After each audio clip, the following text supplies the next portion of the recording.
Everyone, welcome back to Kyle Talks, where I'm Kyle and we talk. We have a great conversation with you today. My guest today is Andy Ellwood.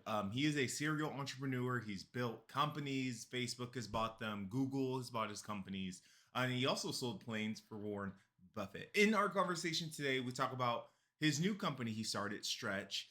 It's an AI platform, grocery platform to help families kind of go about rising food costs.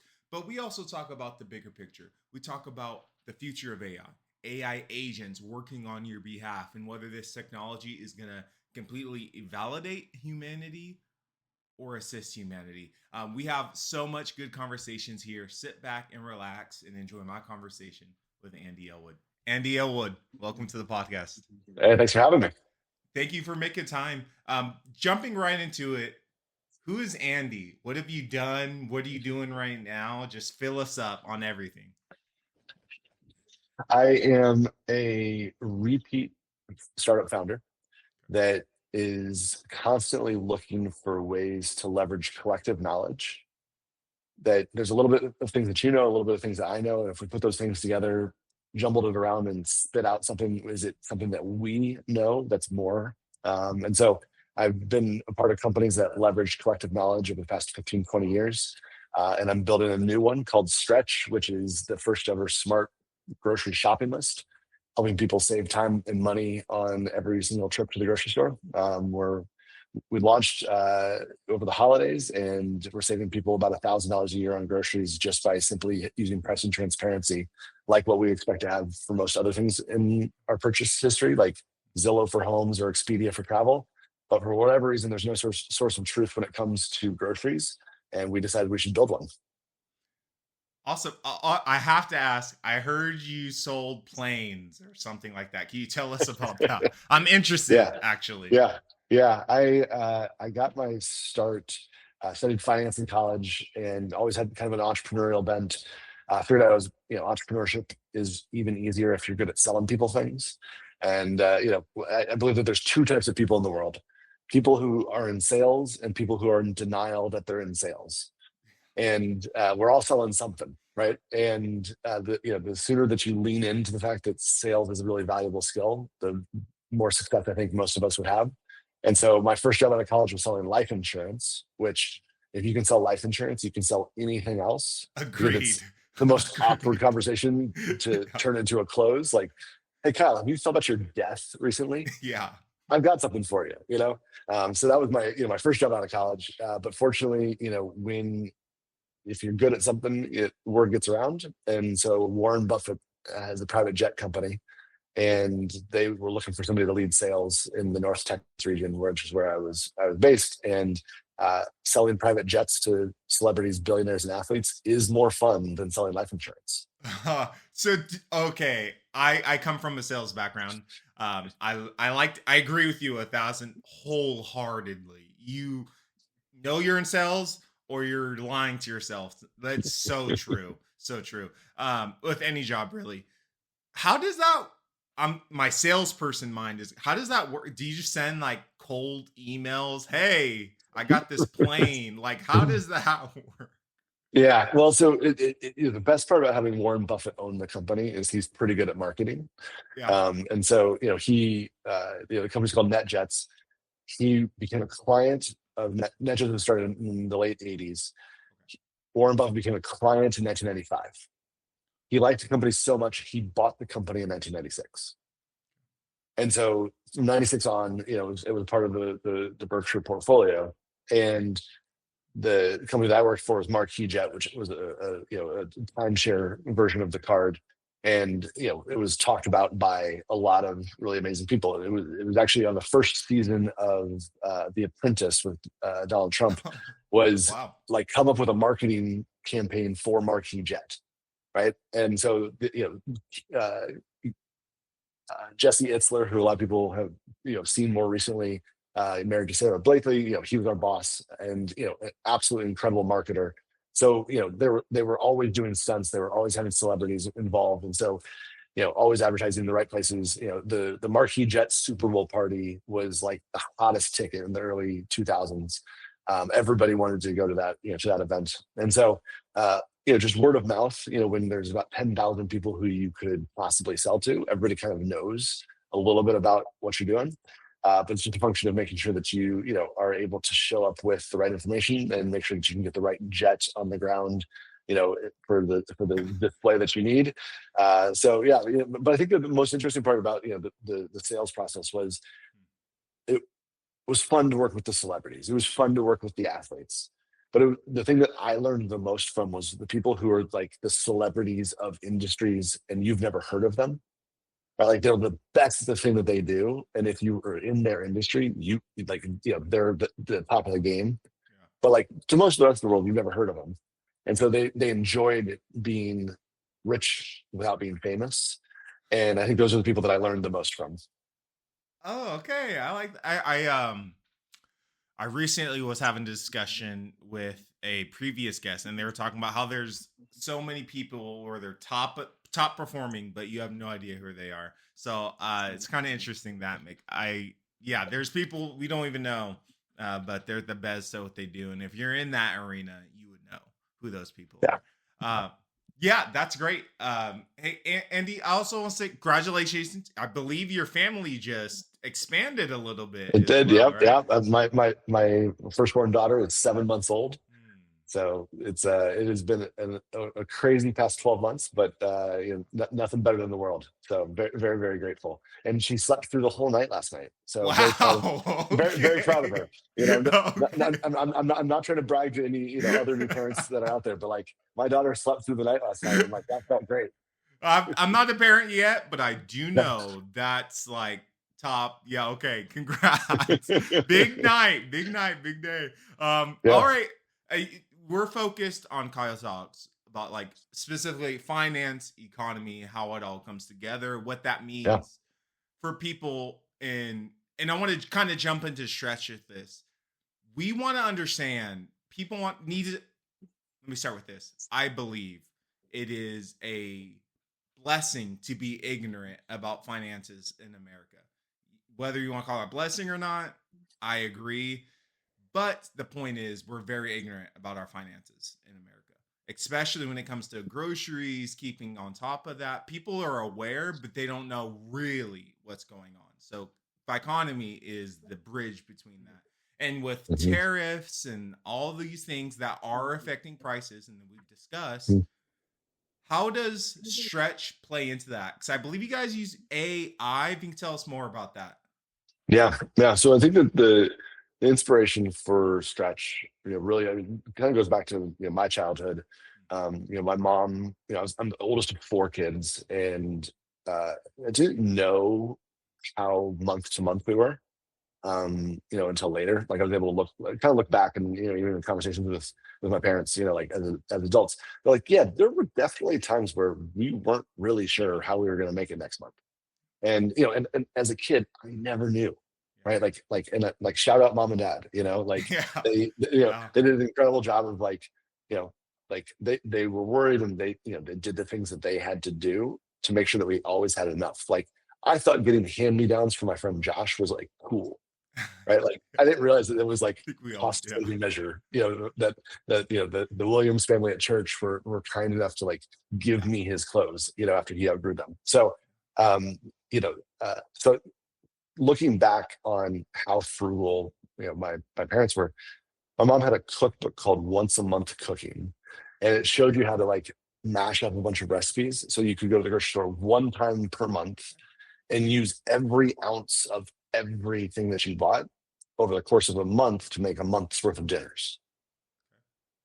And so, like Like in a hindsight, like shopping that, list, you're saying, yeah, or like yeah, okay, yeah. okay, I follow, I So, so, follow. so, so Okay, yeah, you okay, you buy this one shopping list, okay, right? Like you can make all the dinners for the month. okay. But that meant that at the end of every month, there wasn't a whole lot in the pantry or the fridge, right? Like we were waiting for the next shopping trip, right? And so, there's a couple of memories that I have of that, and just different creative things that my parents did. And so, thinking about now, right, grocery prices are 25% higher than they were before the pandemic. And there's been a lot of news coming out about the different ways that retailers and even the delivery companies are keeping prices artificially higher than what they probably should be if free market economies were able to move the way that they should. And once grocery prices go up, they don't ever really come back down, right? It's like, hey, I won't charge less if you don't charge less. Okay, and like there's only a handful of retailers that control everything, and so one of the big challenges, one of the big opportunities that I saw was there's no source of truth for how much do my groceries cost this week. You have to, by the time you walk into a grocery store, you put things in your item, even if you're like doing calculator as you walk through the aisle, like you're still kind of guessing what's my total going to be when I get to the Yeah, checkout. like you have an idea, but I see what you're Yeah, saying. you're kind of playing prices right every time you go to Yes. but once you get up there, they're like it's $158. You're like, oh, I wonder how much it is at another store. You're not going to go put everything back. You're not going to drive across town and rebuild that same list inside of another store. The closest that I've seen, I interviewed over 1,000 shoppers last summer when we were deciding whether we wanted to build this company or not. Is the most common thing that people are doing that's kind of close is they're downloading all of the apps for all the grocery stores in their neighborhood. They're rebuilding their grocery list 7 times. They're exporting all of those prices and putting them into an Excel file. And they're like, all right, at this store it costs this much, at this store it costs this much. And then, it's 2 or 3 hours of research to figure out like, where can I actually buy, where can I feed my family this week and for how much? And then the crazy part is that because of dynamic pricing, the prices that they got on, that their Excel spreadsheet might change by the time you actually get to the grocery store. And so it's tough for families to understand how much is it going to cost to feed my family this week. And so with Stretch, we're doing all that work for you.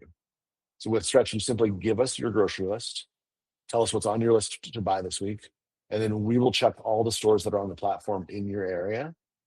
And we'll tell you it's 136 here, it's 148 there, it's 156 here, it's 175 there. And you actually know before you leave your home, turning left or turning right, as you get out of your driveway, you could save 30, 40, $50. And it's a free app that's available for download both on Apple and on Android. Oh, so it's an app. You like go on the app on your phone. That's easy. Yeah. So I'm thinking as a consumer now. So I've talked about it on the podcast many times. I love Aldi. So long story Yeah. short, my late grandmother on my mom's side, she took us to Aldi, and I was like, she got 2 carts full of stuff, and I'm like, this is gonna be a spoiler. It wasn't expensive, really, in the grand scheme Yeah. compared to like a Yeah. Target or something. And Sure. I'm a big fan of Aldi now. Big, Yeah. big fan. But there are things I want to get at Aldi. For example, meat. When me and my wife go grocery shopping, like we just did last week, we get meat from Costco because we get large, store it, things like that. So as a consumer, let's say, okay, I downloaded Stretch on my phone, I'm going through it. Yep. Can I tell it like, okay, I don't want to get my meat from Aldi? Can it like put those different things together? Yeah, we're working on being able to split your list across multiple stores. The version that's in the App Store as of today when we're recording, end of February, it does not yet do that. But what I've seen quite a few people do is they'll build 2 lists. So maybe they've got like meat, produce, and dairy on one list, and they've got bags, boxes, and cans, the inner aisle things on another list. And they're like, hey, like for this, I'm willing to spend a little bit more for fresh produce and better cuts of meat. For this, I don't care. Like, cereal is cereal. Potato chips are potato chips. Like, just like I'll go store brand on all of those things. And so being able to have kind of 2 lists based on probably 2 different shopping trips is something that we've seen a lot of people start to do already with the app. But then you're able to compare, for meat, seafood, and produce, which stores have the best options today. Great. For chips and soup and laundry detergent, which store has the best prices today. And the speed with which prices are changing is actually increasing, not decreasing, with electronic shelf tags, loyalty, and coupons. There's so many different variables that are going into it, and to be able to just keep track of it all for just the very simple, not negotiable. Like it's not a luxury. It's not like maybe I'm going to take an Uber today instead of drive myself. Like no, Yeah. like you have to feed your family, right? Correct. Like this is not a choice. And I think that's the thing that I think about when I look at all of the insanity that's happening in the technology marketplace. Like there's so many new technologies. There's so much noise about what AI is going to do and what it's not going to do and who's going to win, and how it's going to affect the economy. Yeah. But the thing that I know for a fact is AI is going to change most things, Agreed. but everybody still needs to feed their families. And Agreed. so if we can use the technology that's coming, that's going to be a part of our future to help people do the second thing even better, I think that's a winning proposition that I'm excited to be a part of building. I wholeheartedly agree. The question I have that come from a lot of listeners and general like AI buzz, AI taking away jobs, AI replacing human agency. What does that look like for Stretch? Is that something you have to think about? I don't think just from me looking at it in our conversation, I don't think Stretch is taking away human agency. On the other hand, I can see the arguments for that. So what do you as the founder, creator, what does that look for regular people like me that use it? Yeah, yeah. I think about AI similar to the way that I think about cloud computing or the way that I think about Excel, right? It's a tool, right? And did Excel take away jobs? No. Like it just made people more efficient at what they did. Did it take away hours and hours and hours of people doing long form calculations, by hand and with a calculator? Sure. Like, the macros on an Excel spreadsheet, made everything faster, but we're better now. Cloud computing changed what was possible. AI is a step change difference, and it is going to be a part of our future. So I encourage everybody. Like if you're, most people are using AI right now like a search engine, like a search engine like on steroids, right? They're like, answer this question for me, and it'll give you a better answer than all of the sponsored links that are on Google, right? Yeah. But really, when you start to think about like what outputs can the different AI tools do for me? How can it become a thought partner? How can it challenge the things that I know? And can I think about things differently? That's where I really start to see kind of a light bulb go off. And what I'm using it for mostly is the things that are repetitive tasks that I don't want to do anyway, but I have to. AI is a really good replacement for the stuff that it just like once I tell it how to do it once, it can do it again.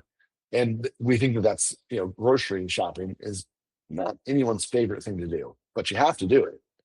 And so if we can use the technology to make it easier, and where Stretch actually, the more that you use it, it understands your personal preferences, it understands your dietary restrictions, it understands your budgets, it understands your brands, your stores that you love. Like all of those things are things that if you had to do it over and over again manually, you'd have to remember it. But the technology now allows it to be a very smooth companion. And I think that that's where we think about it. We use a lot of AI to develop things on the back end to make sure that the algorithms are correct and to make sure that we can build product faster. Yeah. That is just creating a lot of efficiencies, and we have a smaller team as a result. Like we don't need to have the last company I built, we had like over 40 people on the team. Like we're a team of less than 8 now. Yeah. You know, and Fun. so it's not necessarily replacing jobs; it's just making people more efficient at what they do. And I think that it is the best. My favorite part about it is that it is a known trend. Like it's a known thing that's happening. Like this isn't like the surprise global financial crisis in 2008, right? It's not like all of a sudden we're all trapped in it, right? It's a continuous step change, but it is one that you have to keep up with, right? Because it's moving pretty quickly. And I think that that's where I kind of view it is, can we use all of that technology to help with our everyday? And I think the answer is yes. Yeah, I was recently talking to a couple individuals about recession proof businesses. And that's come up a lot lately. And a lot of people think like it makes sense. Hey, we're still going to use the restroom. Hey, we're going to need a trash bag, et cetera, et cetera. And those things are true. But there's an argument I've been aware of, and I actually agree. Big recession proof systems. We're getting more to the business side of it, but Yeah. big recession proof or Salesforce, HubSpot, like these whole businesses cannot replace that. That is how the businesses live, essentially. So, how when it comes to being recession proof, when we have this with Stretch, looking specifically, what is that? Because people have to shop, but do they have to use Stretch for that down the line? What does that look like for Stretch? Yeah, yeah. I think that I would level it up from recession proof to anti-fragile. So if you think about the word fragile, and if I were to say what's the opposite of fragile, if I'm carrying a tray of champagne glasses and I drop it, they're fragile and they're going to shatter into a million pieces. So what's the opposite of that? A, a common answer would be that they don't break, Yeah. right? But that's durable, and durable is not the opposite of fragile, right? Durable just means they stay in the form that they are currently in. Anti-Fragile is a book by Nassim Taleb, a European economist, and he argues that there are systems and companies that are not just durable, but they actually get better in hard times. And in the book, I highly recommend it. It's a great book to just think about when, like, it's almost counter-cyclical, but it gets better when things get challenging for other people. And you can think about that in your personal life, like what can I do to be anti-fragile? You can think about it in your company life, like what does our company do if things get more challenging? And I think that as the looming recession that people talk about, all the changes that are happening in the geopolitical marketplace. You mentioned tariffs, the different relationships that our country is going to have with other countries. It's all in flux right now. Peter Zion, one of my favorite political strategists, his book is called "The End of the World is Just the Beginning," and it just talks about like these things are shifting, right? They've been shifting since the Bush administration, right? And it's the thing that Bush and Obama and Trump and Biden and Trump, they're all they've all done it. They've all done it differently as far as like kind of the U.S. bringing more things onshore. But I think that like when we look at those big trends, how can you position yourself to be anti-fragile is really like a question that I ask a lot. And when I think about where Stretch fits into that is, working in a non luxury, right? It's not bonus spending, right? It's like mandatory spending, and people thinking about, how can I be smarter and expect more from the world because I now have technology that works for me, that works on my side, that advocates on my behalf. I think that's where the agentic side of commerce is going to go. That we will have agents that negotiate on behalf of us, saying, the Ellwood family of three that lives in New York City spends this much per month on groceries. They're brand loyal on this type of pasta, this type of tortilla chips, and this type of sparkling water. But they're pretty open to everything else. Hey, Mr. Retailer, what would you like to offer them for their shopping list this week? Is the future that I can imagine happening.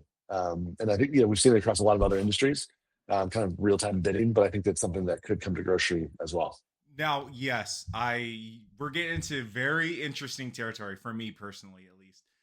I've consumed lots of things. I know for the future, as far as AI is concerned, having agents speak on behalf of us. Elon Musk has talked about this. Joe Rogan, a lot of big players that are wealthy have talked about this, and I think that's what's the scary part for at least today's generation people. I know that for the Industrial Revolution was scary for lots of people because it took a lot of jobs. I equate AI to the same thing. It's going to happen. You can't stop it. Same thing. What, diving into that, is that how you view for Stretch? So when I was thinking about Stretch, I was thinking long-term, recession-proof, anti-fragile. This, you're asking your consumers to do this extra action. You're asking them to build a new routine. Maybe they already doing it, maybe they not. But you're asking at least 50%, I don't know what that is, to do that. Now, add an agent that makes that easier. But what does long-term, I guess, sorry, I have lots of thoughts, as you could tell. Yeah. Building on this, will Stretch AI, your agent, just say, hey, retailer XYZ, I like this. It's on my doorstep tomorrow morning. Is that like the future you see? Because Amazon's already kind of doing this. Yeah. Yeah. So a couple of things, Ev Williams, who is one of the founders of Twitter, he said the best companies are when you take an existing human behavior and have AI make it feel or have technology make it feel magical. 90% of people in America shop with a grocery list of some kind. Right. So human behavior that already exists, right? Yeah. That's like 20 billion grocery lists every year. Most of them are on Post-it note, on a piece of paper on the side of your fridge, Yeah. on an Apple Note, or in a text from your spouse, Yeah. And some right? have like that list in front of your fridge. You can like look into it. Yeah. Okay. I Yeah. follow you. And almost all of that, they're all disposed of after it's used that one time, right? Just with a little bit of personalization, right? Like a list that kind of gets to know you better, right? That when you say chips, it knows that you mean Doritos Cool Ranch, right? Like because most shopping lists is what it means when you get to the store, but like if you were going to send it to the store and then have it delivered to you, you'd have to actually like get super specific. Stretch gets to know you and what you mean, when you say that. So I think that's the first step is we're kind of taking something that people already do a billion times a year and just adding technology that makes it feel look magical. In that process, we're starting to align supply with demand, right? When you think about all the grocery stores, they're stocking a bunch of food hoping that it's what people want this week. But there's over $100 billion a year of food waste in the grocery industry, right? There's so much food waste because they're not aligning with what people actually want in the neighborhood. They don't actually know what's on people's shopping lists ahead of time. And so they're, when something's going bad, they can't market, hey, we've got this available for the next 2 days and we'll give it to you 50% off. But we think that there's a future where that is possible with Stretch, where you can actually say, hey, there's 70 families in the neighborhood who have sweet potatoes on their shopping list. Before you get your next shipment of sweet potatoes in, do you want to offer those sweet potatoes that you already have to people in the neighborhood at a discounted price, so you don't have to write it off? Things like that are things that we're thinking about. So really aligning the buyer with the seller, and creating efficiencies there, I think is something that's good for everybody. But then if you think about the way that most people buy groceries today, right, only 10% of it's delivery. Another 10% is curbside pickup. And then the other 80% is still people going into stores, buying their groceries for themselves, right? That 80% has not had any real technology solution provided for it in a very, very long time. And so that's really where our target focus is the 80% of Americans that still grocery shop for themselves. And 80% of a $1.8 trillion industry is a good addressable market to go after. I agree. If I'm consumer hat, if I'm thinking as a consumer though, like for example, I'm surprised by 10%. I feel like that's probably growing. A lot of people I talk with, both who are older than me, with kids, and in my same age bracket, they do pickup. That's like, especially with kids, I've heard that's Yeah. like the best thing ever. Yeah. So then, if I'm a consumer, I mean, you can relate to this. You just have a child, you don't want to go in, maybe whatever it is. Can, if I'm a consumer, can I say I like this and this and this from this store, and now I want to? Can you put up the pickup order, or do I have to do Yeah. that? Yeah, no, so that's where this is going. Yeah, absolutely. Okay.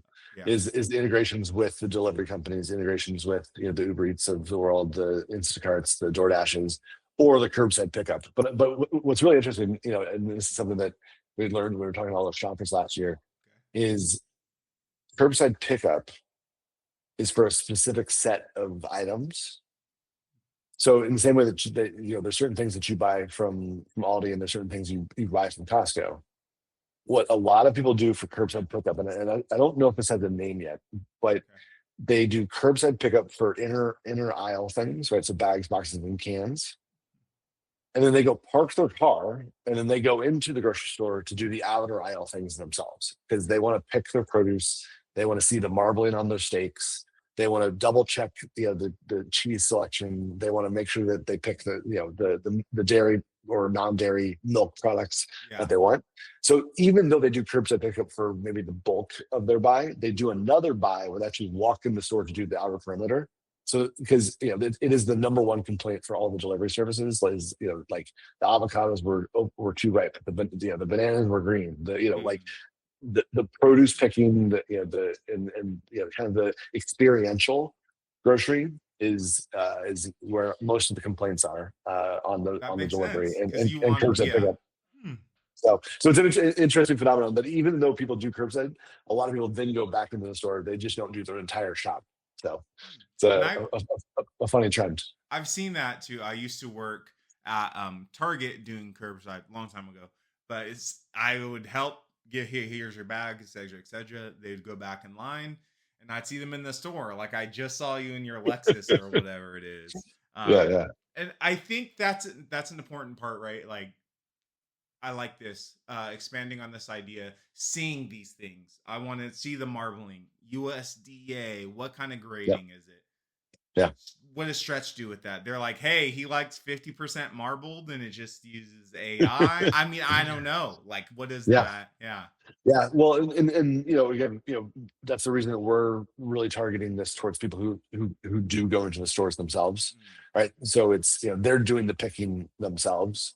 But I think that I can imagine a future where we say your best grocery list this week is to go to Aldi for these 7 products and to actually order these 8 products from Walmart.com, right? Like if you're optimizing for price, yeah. but I think that the most important thing about what we're building is it's not always about price, right? It's about the agency of having the information so you can make the best decision for you, right? So if you think about the household CEO, the kids are in school, it's Tuesday morning, it's 10:30, you got a little bit of time before pickup, and if you drive an extra 10 minutes, you could save $80 on this week's grocery list. You might do it, right? Yeah. You might drive the 10 I think minutes, so. right? Go to a different store. You haven't been there before, but like, man, they've got really great prices this week. Thanks, Stretch. I appreciate you finding that for me. On Thursday at 6:30 p.m., you got 3 kids in the back of the car. You do not care how much it costs. You just want to know that the store has it in stock and that they can do curbside pickup. And you want to go to the store that's on your way home from soccer practice, and you hit that order button and it's ready in 30 minutes, and you know that you're just going to pull up, they're going to put in the backseat of the car, and you're going to get the kids home in time for dinner, right? So there's trade-offs in how much does it cost versus how much time can I save. And I think that the human psychology of that is something that the more Stretch learns, it knows time of day. Hey, you know what, Tuesdays at 10:30 in the morning, saving money is more important. Thursdays at 6:30 p.m., Yeah. efficiency and inventory is more important. And so it's really interesting for us to think about the way that we can serve our shoppers, no matter what their circumstance. And is that something you're already seeing? Price isn't always important. Is that something you're seeing now with the users of Stretch, or you A, notice that? a, yeah, a lot of our early users are very price motivated.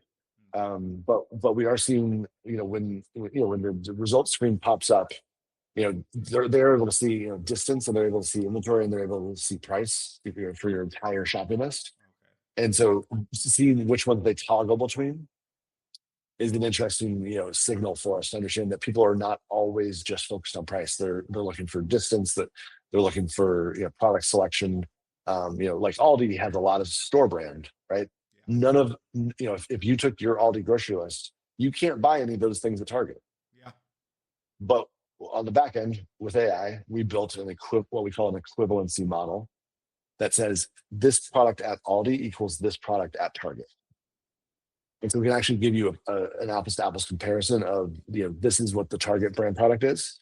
This is what the Aldi brand product is.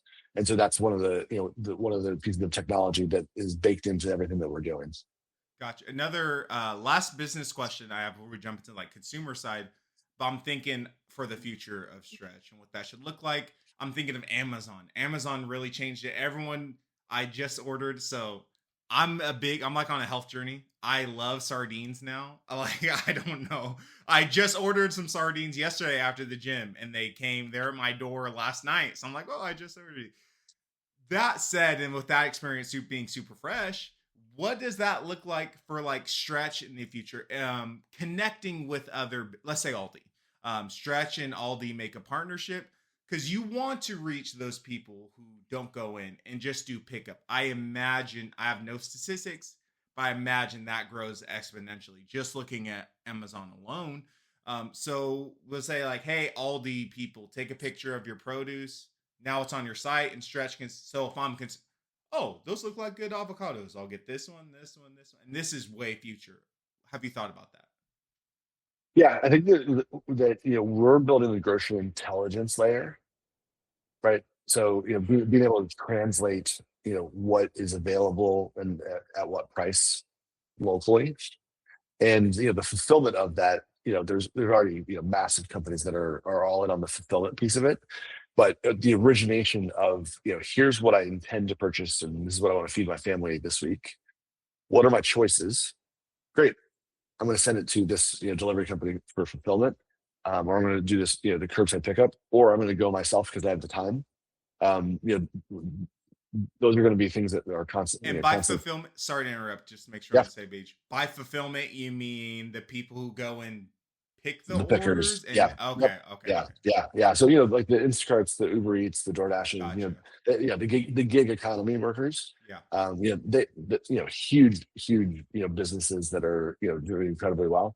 And I think that for the most part, are a pretty solid spot where we are not trying to displace them. That's not our business model. yeah, To coordinate all of the logistics of that last mile. You mentioned Amazon. Same thing, right? What Amazon has is nobody's going to touch it, right? Their fulfillment network is next day. If you ordered sardines on your way home from the gym and they were at your door tomorrow night, there's zero other companies that can do that. yeah. It's magical. You're talking about making it That's it. technology feel natural. I was talking, interesting enough, I was talking to my producer of the show, Rio, and we were talking about how all these businesses have come from Apple, the App Store. So you mentioned Yes. Uber Eats. No real question here. It's just interesting to think about Uber Eats, DoorDash, Yes. all these Yeah, things. Stretch AI now, yeah, big companies coming from the App Store. Which so if yeah. that didn't No, I mean, exist, yeah. when I was very fortunate to be one of the first apps ever acquired. My first the first startup I joined was called Gowalla, and it was launched in 2009, right? Like shortly after the App Store, Yeah. and we were acquired by Facebook, uh, a few years later, and it was like one of the first apps to ever be acquired. And then after that, I went and worked at Waze, and Okay. Waze was the first $1 billion app acquisition, and that would not have been possible without the App Store launching. And the reason that both of those companies, and then Uber and a bunch of other companies, it wasn't just that there was an app store, but it was the location sharing enablement, right? So you had to turn on your location preferences and say share my location in order to receive that information, right? And it goes back to what I mentioned, at the top of the show, collective knowledge, right? When we were at Waze, me driving and sharing my information, my speed, hey, there's a cop there. It's not that powerful. But when there's hundreds of people driving down the same highway, all of that information on the back end, right? Ways we were able to, consolidate that and turn it into a format that anybody could Yeah. benefit from. And I mean, I was in charge of our broadcast partnerships. Like, we did partnerships with local traffic, reporters all over the country, where they would actually, like be able to communicate with people on the road, that were stuck in traffic. Like, what are you seeing? Like, how bad's the slowdown? And this community of people stuck in traffic. We're helping other people avoid that traffic, every Yeah. single day. So how does Stretch use that then? I assume you have those tools. What does that look like for you and your team? Yeah, well, every single data point, right, that somebody says from a preference standpoint, from a choice that they make, like this is a good retailer for me, this is a good brand for me, this is a good price for me, goes into our training models and our training data to make sure that the next time somebody is presented with a similar situation, we can understand, hey, most people, when presented with this situation, went this way. What's your preference? And it's like, oh, actually, I would go, a different store, or I am much more brand loyal. I prefer Pepsi over Coke. Whatever it is, all those things go into the personalization, but also just helps the back end data sources that we have just be that much smarter. Every single trip to the grocery store is another thing to help our models be that much more efficient. I'm also thinking of, as I'm hearing you say that, I'm thinking of let's say there's two vegetarians doing shopping on Stretch. One vegetarian says, "Hey, I really like this brand," not the other. I have a feeling the model behind Stretch can say, "Hey, oh, you just told me you're vegetarian. A lot of these vegetarians like this option and not this," and using that data point is what you're Yep. saying. Yeah. Yeah. Okay. That's interesting. That's interesting. Okay. On the side of consumer, I know we're getting closer to time. Closer. My question is this: I know you have to make money. You have a family to feed. You have a team. I'm a consumer though, and consumers don't care about that. They don't care if someone else. They're worried about themselves, especially with groceries. What's the free and what's I? There has to be something to be paid because you have to get paid. What do I get from that? Yeah. So the app's free to shoppers always. So we're not, we're not having like a sneaky, paid version that's better, right? Um, you know, uh, it's my least favorite thing about, the way A that lot people of build people. apps. Oh my gosh. It's funny. Last year, I kept going viral on TikTok when I was talking about building this company. And, like that was not on my bingo card was, being viral on TikTok. Yeah. And, the first time I showed a screenshot of the app, I don't have a big following. Like I use TikTok for to zone out, while I'm having coffee in the morning. But like I just started recording videos about grocery prices are too expensive. We should build something to help. And the first time I showed a picture of the app, it got 1,000 comments. Like, and I had like 500 followers. Yeah. But just like with like hundreds of thousands of views, and there were so many of the comments were like, I'd pay for this, but only one time. Don't make it a subscription. Like, make it a one-time fee to download. Blah blah blah. And I just wrote back to everybody. I was like, no, no, this is gonna be free because there's three different ways that we make money. The business intelligence, massive, right? Grocery stores don't know what's on people's shopping lists. They don't know localized demand. They don't know what their competitors are charging for similar products. Like, there's so much information that is available because of the way that we structure our data that retailers and brands are willing to pay for. And the second piece is, something close. I think most people would call it advertising, but the way that I really think about it is closer to advocacy. Like, what can Stretch do on behalf of our shoppers? Because if you're trusting me with your family's grocery list, right? Grocery lists are pretty personal, right? Like, you learn a lot about a family based on what's on a grocery list. Yeah. We view that very, very strongly. Like, I've stood outside of grocery stores, to like try and do some research. And I was like, hey, I'll give you, a gift card if you show me your grocery list. And people are like, no, no, like they don't want to give away their grocery list, right? Yeah. It's they don't want me to see that they're buying, a 24 pack of chocolate fudge pops. I don't know, That's uh, real. Yeah. but but that's personal information, and so we want to be respectful of that. And so we think about, if you're sharing that information with us, what can we do on your behalf? Can we negotiate a better discount, a better coupon, the chance for you to try a new flavor, for a new product that's coming out. Those are the types of things that we think about there. And there's some marketing dollars that are available, in that side of the world. But it's always about, like, I want every single time that somebody thinks about adding something to their grocery list, they open Stretch and add to the grocery list, and they're not like bombarded with a bunch of crappy banner ads, right? Yeah. And then the third way, which we've already mentioned, is kind of that affiliate fee for if we send a shopping list to a store, that store wants to pay a commission to us. It's not an upcharge for the shopper. But those are three of the ways that we've already started to work out. But all of those allow us to keep it free for the shopper.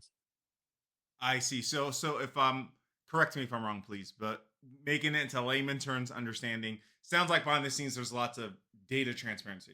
Whether people would think that's bad or good, and this is opening a whole new conversation. How do you Yeah. guys think about that? Because I'm one of those people that says ask app not to track when it asks Yep. this. Yeah.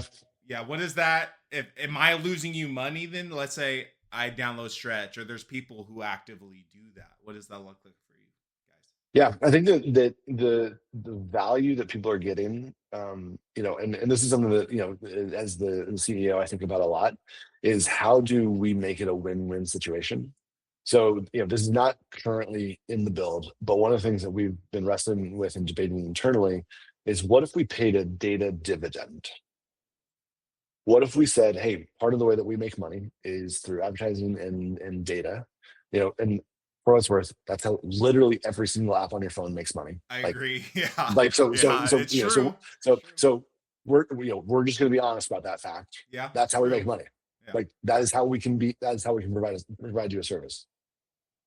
What if, because the margin on that is pretty good, instead of just pocketing it, we said, hey, the whole goal of this is to make it easier for you to feed your family. We're going to pay a quarterly dividend based on you being a member of Stretch. And it was, so kind of, the REI of apps. And I think that's something that, I don't shop at REI a bunch, but I love that at the end of every year, some portion of what I paid comes back to me, and I can move it towards next year's adventure.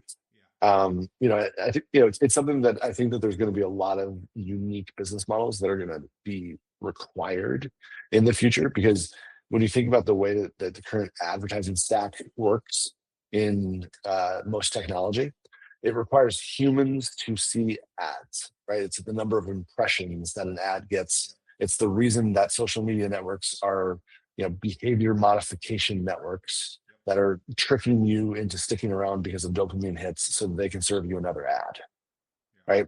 Jaron Lanier's TED Talk from 2018 is one of my favorite TED Talks, and he talks about the original sin of the internet was that we decided that it had to be free for everybody, and that we would pay for it being free for everybody with ads.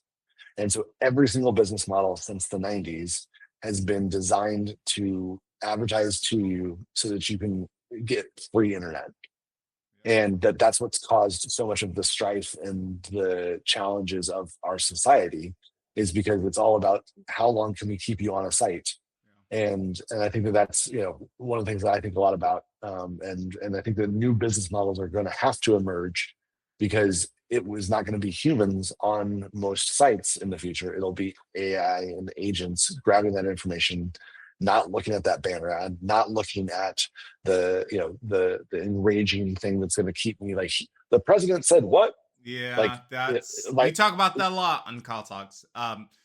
But just to yeah, everything you just said, side conversation, I personally believe I'm currently 29, I believe when I'm like 60, 70, and I go into a store, hello sir, how can I help you? And it's completely AI robot. I believe that's 1,000% gonna happen, probably even sooner.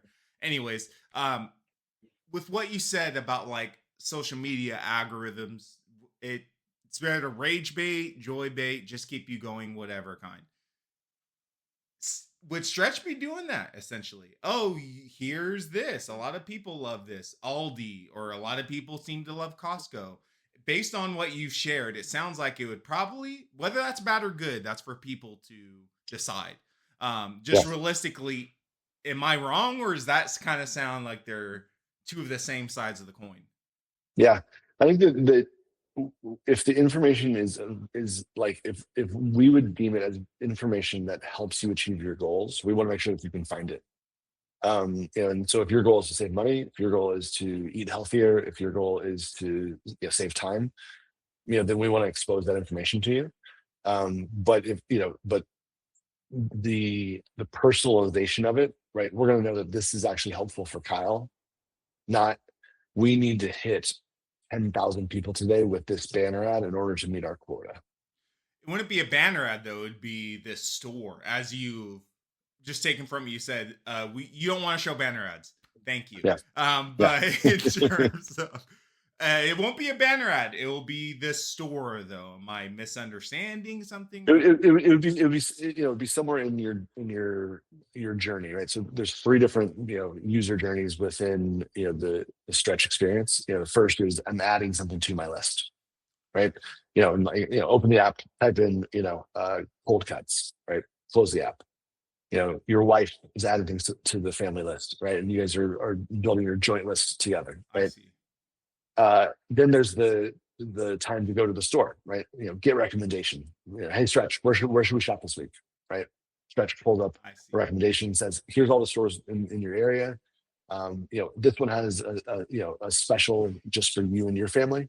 They want to offer you a $20 off coupon because they're trying to, some of the things that are on your shopping list, they're trying to move because then they have another shipment coming in next week. Great. One time offer, you could choose to take it or leave it. And then there's the actual shopping in store, right? So you're checking things off your list. When you're in the store, does the store want to, serve you up, a special discount coupon or, give you an offer that you were not aware of previously? Store, like I was talking with a CMO of a major grocery store, 95% of their coupons don't get redeemed. Like, it's just like free money that's there, but Yeah. the discoverability of it is really hard because they don't know what's on your shopping list, right? They don't know who to target that coupon to. And so if we can help them create more efficiency of it's on your shopping list, you want to buy that thing. You've told us you're going to buy that thing. There's a coupon available that you just didn't know about. Like if we can connect those two things together, that's good for everybody. And I think that's where a lot of the inefficiencies in it's a very old industry. There's a lot of inefficiencies that we're seeing that we think technology can be the cure for. Thanks. Yeah, that makes sense. That actually clears it up a little bit. I know we're getting at time here, so I have a few quick fire things. Sure. Before we end, can you tell us short why should we download Stretch for anyone listening to this? Yeah, I think that we all shop for groceries. We all feed our families, and it's incredibly inefficient, and you're leaving money on the table. You're spending more time than you should, and you're spending more money than you should. And Stretch will just expose that for you. And once you see it once, it's pretty fun to see it a second time. Awesome. I do have a thing. I love guests talking to each other. So every guest they're asked a question by the previous guest, and then you leave me a question for the next guest. Yeah. So Adam Swart, he's the CEO of a crowd on demand company. And he says this for your next guest. What are their thoughts on educated? This is totally different than what we're talking about, by the way. Thoughts on the education gap. There are educated women who are doing well, who want to get dates, but don't. And there are uneducated men who want to get dates, but don't. And they usually don't want the educated woman. What is your guest thoughts on this, on how to solve this? What do you think? Yeah, this is totally. Yeah. I think that I'm really, really grateful that I'm not dating in 2026. Amen. We can agree on And that. and if I was, I would never download a single one of the apps, and I would just find opportunities to be in fun places doing things that I loved and look around to see who else is in a fun place doing the thing that they love and see if maybe they want to do that thing with me next week.